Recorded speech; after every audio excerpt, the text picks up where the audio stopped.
Hi.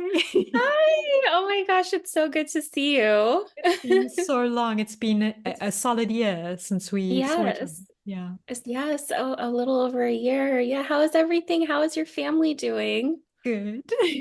And Good, you're good. currently in England, Lon yes, in London. London. That's I got quite the here. view. I love that view out of your Oh, window. yes, yeah, it's another overcast day, but lovely London day. Yeah, It's spring it's is a bit. dragging its feet a little, or Yes, well, it felt warmer in January than it does in April or May now. So it's very strange. that's weird. Yeah, yeah. Mm. But I've been here since beginning of December, and I'll still be here for another month. Okay. So And where to yeah. next? So I'll pop back into Europe for 3 months. I can stay there's like time limits on how long you can stay as a US citizen. So I can stay up to 3 months in the Schengen area of Europe. So I'll pop back in next month and I'll be sort of bouncing around mostly the Nordic region. Um, Wow. and then in at the beginning of September, my plan is to finally go back to the States after 2 years of being away. And explain why you've been away for 2 years. What the dream. I love what you've Uh, done. Yeah.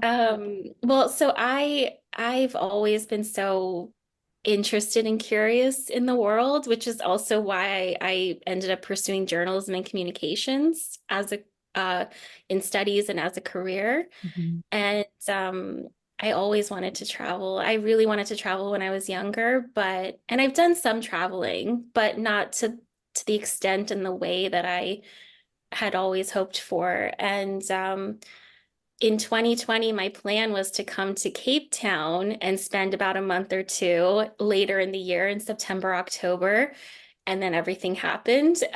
So that halted plans, the pandemic, and finally the following year in 2021, I sort of started putting plans in motion to not just go temporarily, but to fully leave New York where I was living, leave my full-time freelance job and be able to travel around. And I knew I would do at least 6 months, but I had hoped to extend it longer because from the majority of the time I've been traveling, I was also freelancing remotely for different companies. Mhm. So I was able to travel for longer by also working, Living not the having to kind digital of, nomad dream. yes, yes. It So really it just excites me because I'm such a gypsy soul myself, although I've You been are. grounded in Oh my Cape Town gosh. for ages. Yeah. I'm waiting for your memoir because you've lived such an interesting, wonderful life traveling to all these different places. I think before you and I had met, maybe a few months before, you had been in Nepal, I Yeah. think hiking, which Yeah. is so That was incredible. wild. And yeah, I know you've gone to all different places, including Afghanistan. And I Mm. mean, I'm just waiting for your memoir, Charisse. Okay. You That's all you have the to. prompting I need. And how did we meet? We met because I was offering these hikes on Airbnb Experience. I think yours was one of the Yes. last that I did. Hmm. And it was such a special day that we spent together. And you just crawled right into my heart because then I invited you along on another walk at the Newlands Forest and you presented me with books. My like numero uno love language.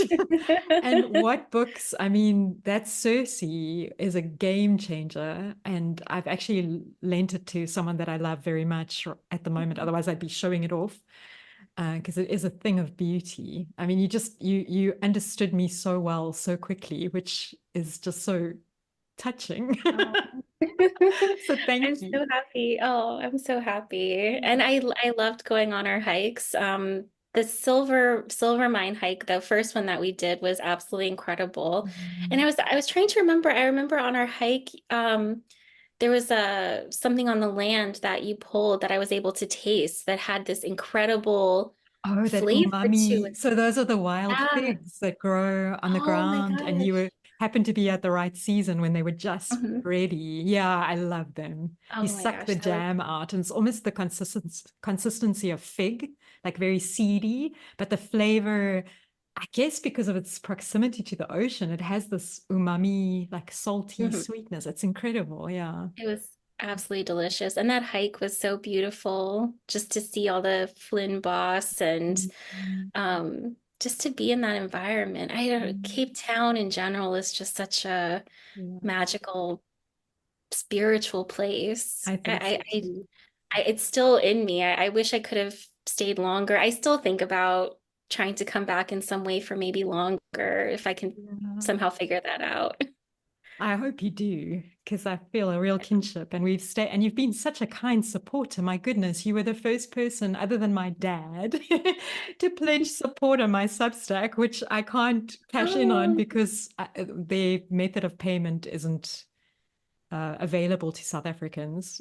Nobody oh, cares about us. that's We're at the tip of oh, well, Africa. that's But that's so kind of you, just that vote of no, but confidence. And yeah. I've loved reading. I mean, I love hearing what you have to say, your perspective on things. I love your writings. I mean, what was the one? There's your Women's Day post was so lovely. I really enjoyed reading that. All of them have been great posts. Well, that So means a lot from a fellow writer. And what's pulled us together at this moment in time is I saw you posting on your social media about the student uprisings in America. And we Mhm. realized through that both of us had been at NYU at the same Yes. time, Yes. but in Oh my different gosh. disciplines. I mean, I was at Tisch, I was studying cinema studies, getting my master's degree, and you were? I was at College of Arts and Sciences getting my undergrad in journalism and communications. Wow. And it was supposed to be a double major with politics, and I ended up having to downgrade to a minor in politics. I just, The I took on workload. too much studies along with having a part-time job and an internship. So I would have had to stay for at least one more semester, and I was so ready to be done my I senior year. understand. Because I went I was like, to, I mean, I yeah. love New York. I had visited it before, so I sort of knew what I was in for. Hadn't lived there before. And living in New York is full out. I mean, it just, that energy that is so enticing is also quite Mhm. exhausting. And I Absolutely. have terrible FOMO. So when I would get the Village Voice, this is back in the day when you get, I don't know if they still do paper versions of it. And I Mm. paged through just all the free stuff because I couldn't afford much other than the free. I was working for the Dean of the Faculty of Arts and Sciences because as an international student, you're only permitted to work 20 hours a week on campus. So you have this like minimum wage job trying to pay bills in this crazy expensive city. We obviously didn't live in Manhattan, we lived in Brooklyn Uh-huh. in Park Slope, which was then gentrifying, but we managed to get an affordable basement apartment. It was a jazz musician who was working cruise ships. We were staying in his apartment. Oh my And gosh. yeah, I mean, there's so many stories in this, but yeah, I worked under the table between you and I, walking dogs in Oh, okay. Central Park, and that was Hmm. the best paid, most fun job I think I've ever had. I mean, Sure. these dogs adored me because I was Hmm. their freedom once a day, or some of them even twice a day, I'd walk them. And that's how Wow. we afforded it. And my husband worked under the table at a tea salon with this pretty wild collection of characters, as one finds in New York. Are you actually a New Yorker? Are you? No, so I'm originally from New Jersey, and then when I was little, my family and I moved to California, to Southern California, Oh, and I mainly grew up out there and moved initially to New York at 18 to go to college. okay. And then after college, I moved back to Southern California for a few years. And then in my just before turning 30, I moved back to New York and was there for about 9 years. You're bi-coastal Kind of, being. yeah, Yeah, going I back lived and in forth LA between as the well, so coasts. I have a feel for such a different vibe. I mean, Very California different. feels more like home to me, certainly Yeah, climate-wise. I mean, New York is just pretty brutal. I always say to people, you're lucky if you get one good week, meaning you can be outside without excessive amounts of clothing or crying for your air conditioning unit. I mean, it's really an absolutely. extreme environment, but I do Absolutely. love it. And I recalled seeing all this protest. The protest action that I got involved in at the time was against the war in Iraq.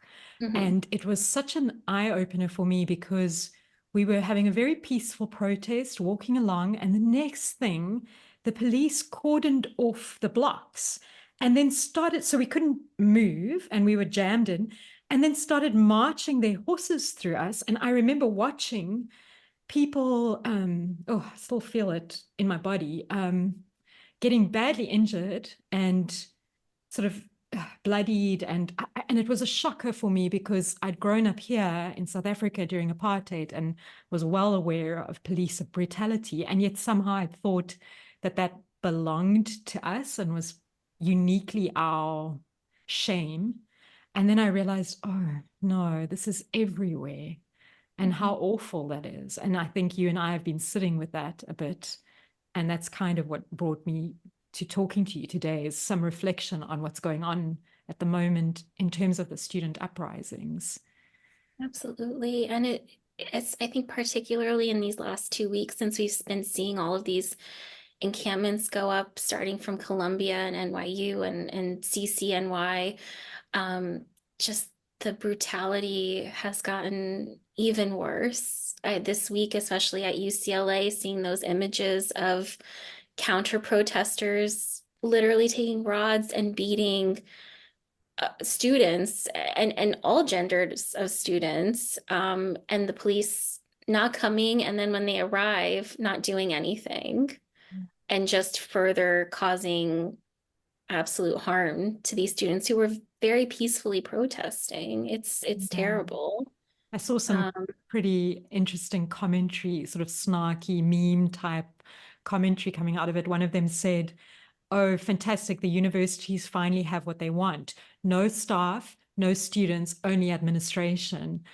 And I think it speaks to the crisis. I mean, I'm still within tertiary education, but here in South Africa, I teach at the University of Stellenbosch.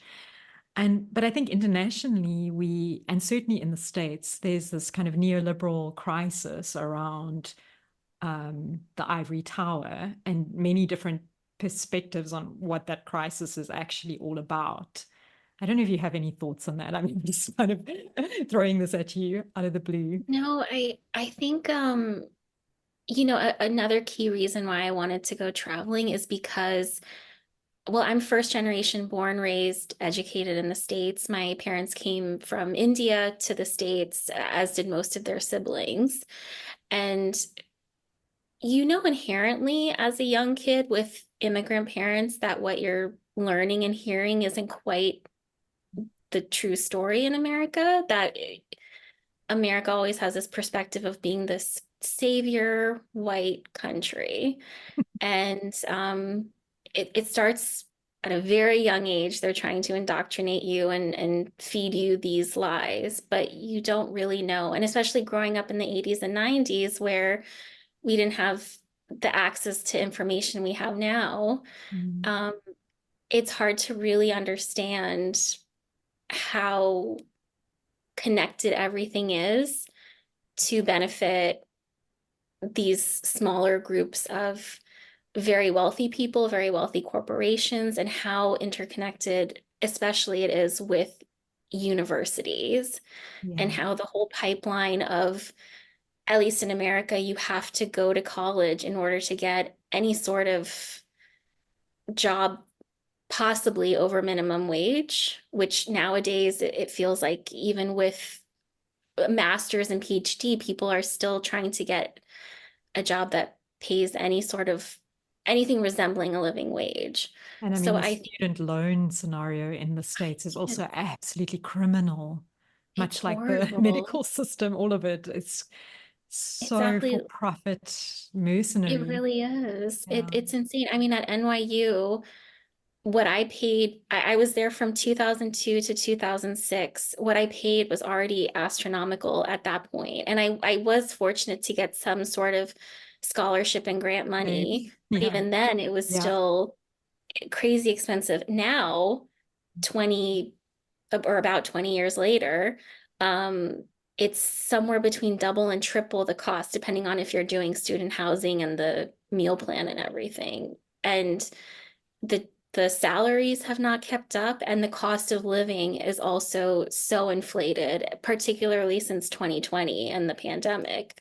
Mm. Everything, rents are so overblown, especially in New York City. Yeah. Just getting groceries is Mhm. it's so expensive. I mean, it's just all the odds are stacked against these students. And in America, there are young are really left to fend for themselves in every way. You have climate change and gun control, and I mean, it's literally like just t take your pick of any Mm. problem that we have burdened our young with. Yeah. So, I think also particularly what has been happening in Palestine over these nearly 7 months has really highlighted how much universities really don't care about their students and their faculty. I mean, we're seeing faculty brutalized. It's horrifying. Yeah. It's horrifying seeing students being brutalized. It's particularly horrifying seeing faculty of an elder age being, slammed onto concrete ground and brutally arrested. And to see how much the universities are working with their on-campus police and with the local like NYPD, LAPD, those how much they've bought into those systems and paid for them and use them to hurt students and then claim that the students and faculty are the aggressors. Yeah, no. Like Ludicrous. Yeah. our President Biden made a speech yesterday, and I really try to limit listening to him, but because and in full disclosure, I did vote for him in 2020 because the other Options weren't options saw great. it wasn't great, and I thought, well, it can't get any worse. Clearly, I was very wrong. Um, but yeah, and he made this had this press conference yesterday saying that we are not an authoritarian state, we're not an authoritarian country. We believe in freedom of speech, but not if you're going to be violent. And he was aiming this at these protests. And if anything, it's the cops, these university administrations that have been incredibly violent. They've also allowed counter protesters to come on and be extremely violent. Um, I mean, we all see through the facade, but it's still not stopping these crimes from happening. Um, so I it's mean, on the upside, in terms of American education, because I came from studying medicine at the University of Pretoria, which was, as we would say in South African, droog, which means dry, like really, oh, really not exciting. And I love studying. I just love learning, and it just sucked any enthusiasm I had for the human body, for healing, gone.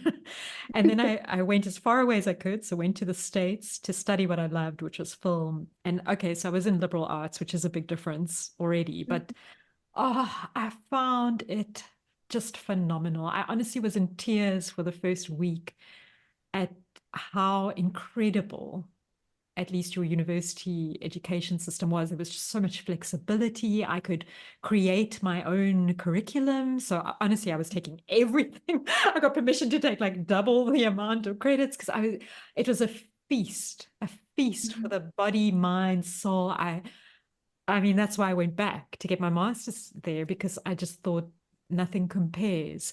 So in that sense, I was absolutely delighted by your education system. And it made sense to me then as well why America leads the world in so many respects, in terms of um, research that's being done and developments and creative kind of problem solving. So there is so much good, which is why this is so painful because it feels like it's all going up in flames. yeah, Not to be overly dramatic, but it really does feel that way, doesn't it?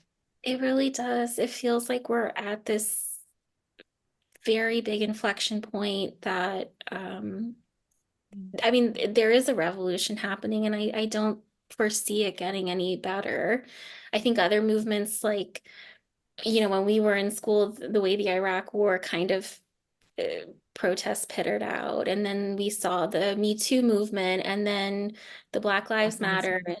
and Mm, sort of there's been kind of a wave, yeah, and it kind of dies out. And if anything, at least in recent years, it felt like, especially after the Me Too movement and the 2020, the George Floyd protests that were happening, it felt like, if anything, there was this counter reaction that now women's rights are much more limited in the yeah, States, and particularly rights for Brown and Black people are getting more and more limited. Voting rights are being further suppressed.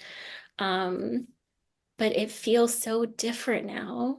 It yeah. really feels very different. Like it's something different. I don't foresee this, and I certainly hope it doesn't die out the way other things have. And it's hard too, because it's really hard to mobilize. And, Yeah.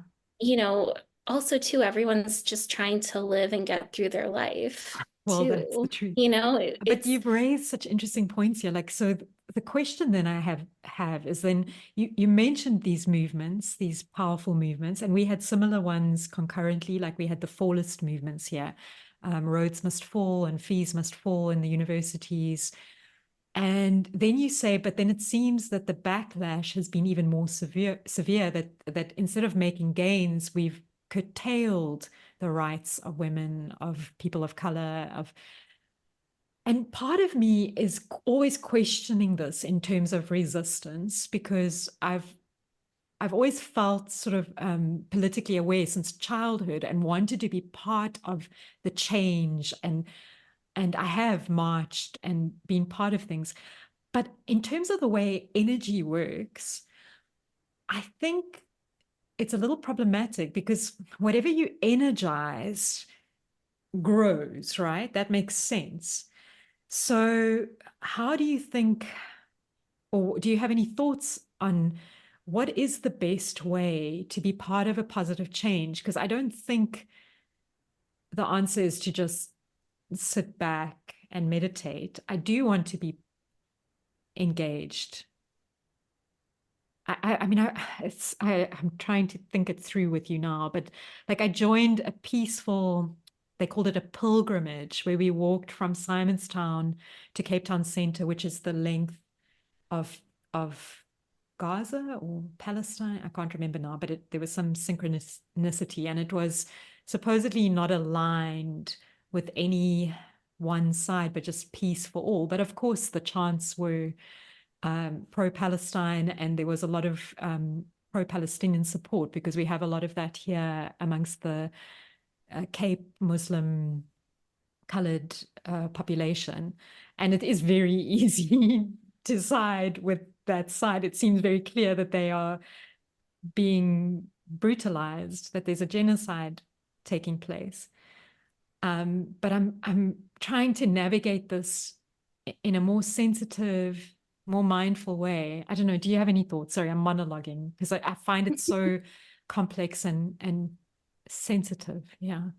I feel like I'm right there with you in trying to kind of make sense of everything. It feels like it's just such a jumble of different things going on that it's hard to accurately wrap my head around it, and make sense of what are the right or best steps to take. So I'm right there with you.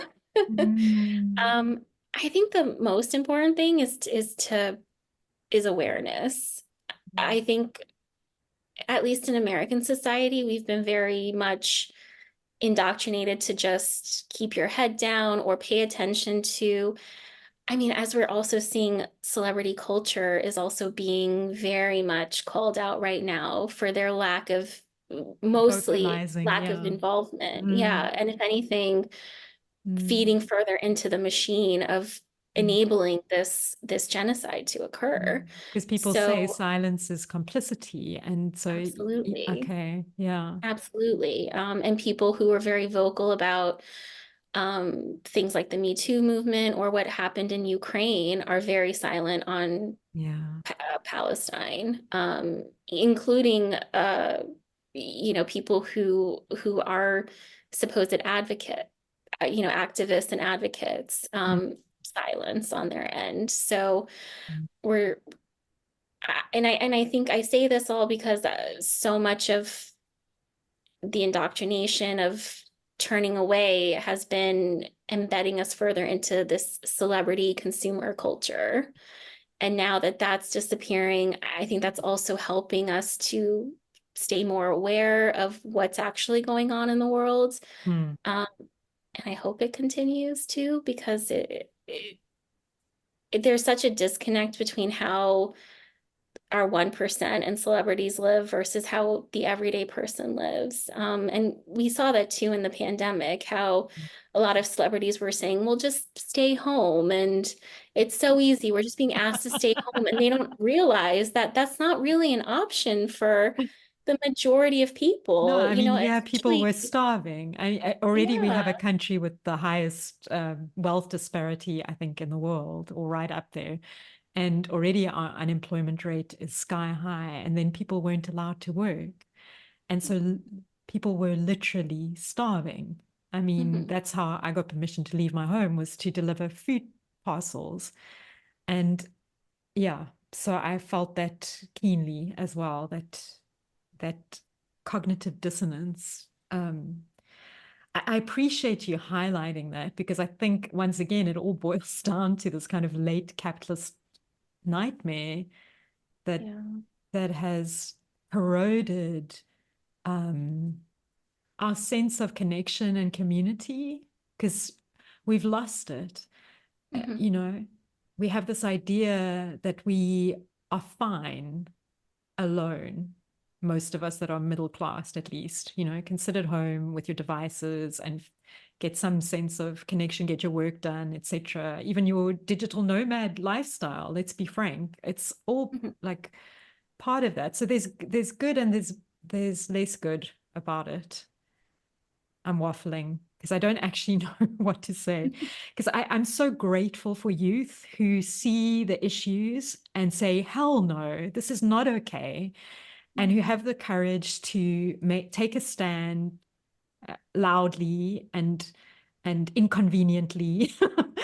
I'm super great. I mean, one of the great privileges of teaching young people is to be constantly called out. I mean, it is a call out a cancel culture, but um, uh, for my complacency. But at the same time, being aware of the power of the energetic, I'm constantly trying to figure out better ways of co-creating this reality that we find ourselves in, because we're all implicit. We're Mhm. all part of what's happening. So how do we do it better? Like what, on a personal level, how are you navigating this discomfort of being here now? I think, well, definitely not perfectly and often not well. It's been a very I don't know, it's sort of, going through this period and traveling, I've learned so much that I did not learn through the American educational system. Mm. And when this all was all happening in October, I was actually in Phnom Penh, Cambodia. Wow.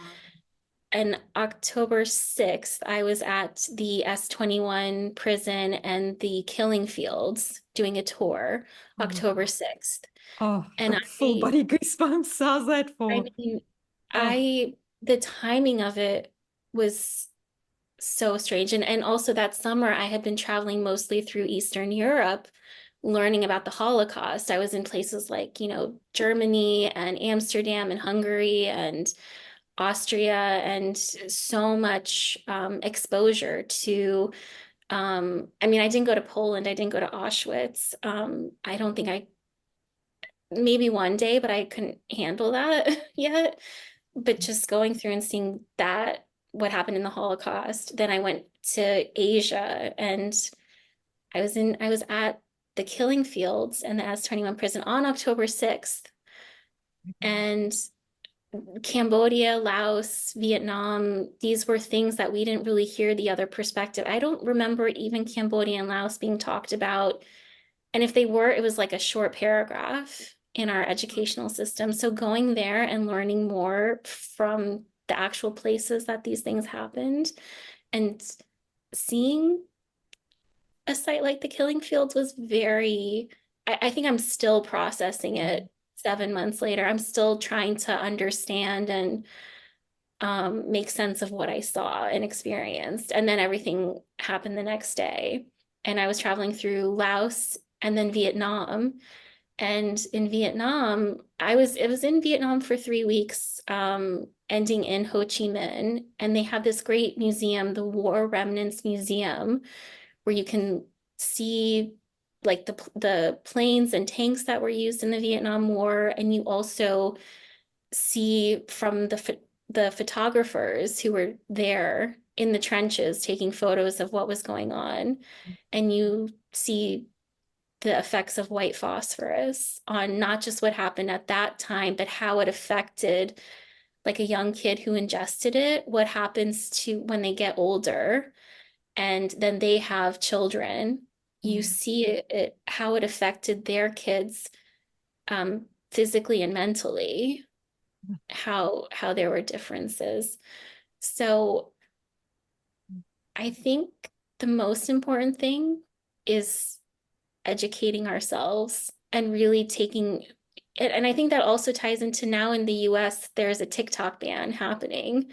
And TikTok has been incredible for Yeah. learning about so many Yeah. things, but I call it the particularly University of TikTok. it It's, really, oh yeah, my gosh, I yeah, absolutely love that app. It's been same. so instrumental in all facets of my life, like just learning how to make a recipe and then also learning about the history of places that we were not taught in school, or we were taught the American imperialism All history. these history That reporters, all these yeah. Palestinian young, often young, they've Oh my been gosh. Yeah, phenomenally courageous in sharing their absolutely. horrific Oh my gosh. struggles. Yeah, yeah, It's it's incredible and then so deeply hurtful, and I've never felt so much rage as I felt these past few months. yeah, But I think the most important thing is to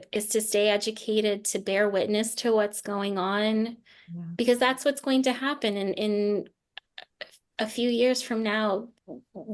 There's all this talk about, oh, well, when history judges us, history, at least, especially American history, will want to pretend that this never yeah. happened. It's so There much will be no erasure. history. It's Yeah, not going to be in yeah, books. I mean, especially in America, they're trying to, and some states have banned things like critical race theory, and they're banning books. So the thought that they would include this in the history books, I highly doubt it. So I feel like it's up to us who are alive to bear witness to what's going on, to really educate ourselves, not just on this current genocide that's going on, but in the concurrent genocides and humanitarian crisis going on in places like Congo and Sudan and um, even in India. My mom is retired back to India, but Mm. there's been a very long history of Hindu nationalism Yeah. for always, but it's been particularly bad in recent years and decades. And their prime minister is really doing everything to make Muslim people feel so not only unwelcome, but literally trying to push them out in any way possible. So this is happening all over the world. Yeah. Yeah, but it's very much funded and supported by Western countries like Mm. America, the UK, Canada. Mm. Um, so I think staying informed, staying active, um, requesting, universities to disclose and divest, um, following things like the BDS movement, the boycott, divest, sanction movement, and Mm. doing our best as possible. And that's another thing too that I think maybe a lot of people believe that you have to boycott everything. And that's not necessarily always possible, especially if you're living in communities that are maybe of lower income, that don't have, everything available. Like, it might be easier for someone living in a community that doesn't have access to all this fresh produce and things to buy something shelf stable from a company like Nestle. Yeah. You know, but it's more to be aware of Mm. where your purchasing dollars are going and to Yeah. try your best, especially if you're someone of higher income and have access to things, to really ensure that your dollars are not going to these companies supporting Yeah. and directly funding this genocide or any other sort of atrocities going on, to be more conscious of where you're spending your money, because that also that is, besides being aware of what's really going on in the world, where you're putting your dollars I is agree. is is going to be huge. That really does shift. It makes movements. I always say that's the power we have. You choose where Absolutely. you spend your money. Yeah, your attention and your money are two things that are inherent to you. No one can take it away. They can try to, of course, Mm. but that is inherent to you, and you can try and do your very best. So But yeah, absolutely, I think there are so many, and not, and beyond political movements, there are so many things that are trying to pull on your attention, and then therefore pulling on, which pulls on your time, your energy, your money, particularly in workplaces. They will continue to work you until you say you have to stand for what is best for you. it took me Um, so long to learn that. I I feel feel like like I'm I still gave learning away the it. best years of my life without realizing that I needed to be an advocate for my well-being. And I think this is one of the big crises in our world now is we still haven't figured that out. It's part of that capitalist machine where you constantly outsource everything, including your well-being. And actually, we need to take full responsibility for our our wellness. So for me, in terms of war, I notice how I war with myself, how I war with others, if not outwardly, inwardly. And I try to promote peace. So we just had our Qigong circle where we can just feel the texture of the atmosphere shift towards one of harmony when we practice, like when we breathe peacefully together, smile, go slowly, as Thich Nhat Hanh says. Mhm. Um, and I do have to hope that, like, in doing my practice and in assisting others to do their practice, that there is some good that's being done. I guess the first principle is always do no harm. So starting there, and the Yeah. microaggressions against self are just infinite, I find. Like, you Mhm. know, for me, my addiction is too much scrolling, and I can just feel the torpor that kind of sets in, the sort of the sluggishness, probably also the judgment, around not being more productive, which is again a bit of a capitalist trap, isn't it? So yeah, that's kind of how I'm trying to deal with this, with the wars, multiple, that are being Yeah. waged on our Yeah. dear small planet, our little spaceship that we find ourselves on. Right. No one knows why, how. No, I sometimes, every now and then, I go to listen to that Carl Sagan speech about the pale blue dot, which is so lovely and really helps to put things back into perspective, that we're all on this little tiny dot in the universe floating. Yeah, So I go back every now and then to hear that, to just kind of help recenter. on perspective. Um, Yeah. and I love that you said that phrase, do no harm. But then the second part of that is what? Take no shit. So this is the thing about anger, right? Because Uh-huh. anger is a sign that something's wrong. Right. So it's a helpful signal, because you were saying I felt so much rage, and I'm like, yep, me too, sister. And there's a lot of talk of feminist rage, and I've been very angry about the reversal of the Harvey Weinstein Oh my case, God. at least. Was it in the New York courts? I don't know, in one of the courts. Yeah. Yeah, I believe it was the New York courts because there were too many women who were trying Who had been so to badly abused. I mean, I really. mean, Yeah, the mind it's crazy. It's boggles. Yeah. absolutely Yeah. crazy. So I think though that so long as you don't allow your anger to consume you, because it can, they say anger is also like drinking poison and hoping that the cause of the anger dies, right? So it can, I've seen it in people that I know and love, that it can be a corrupting influence, but it can also be a motivator for change, and change is inevitable. Mhm. And let's hope that we can angle it in the direction of more peace, more freedom, more equity. Yeah. Yeah, I have to kindle hope in myself. I have two teenage children, and I don't want them to have a despairing mother because I don't think that's very useful.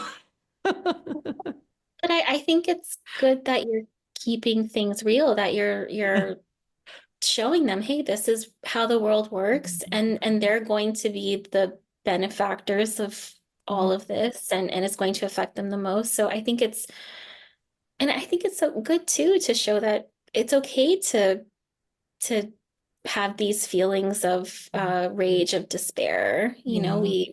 we have this range of emotions that we were given to be expressed. It's just how you're saying, how can we channel it into in a more positive, useful And direction? not shut down, because what I see a lot amongst the youth is just cynicism, which I don't think is helpful.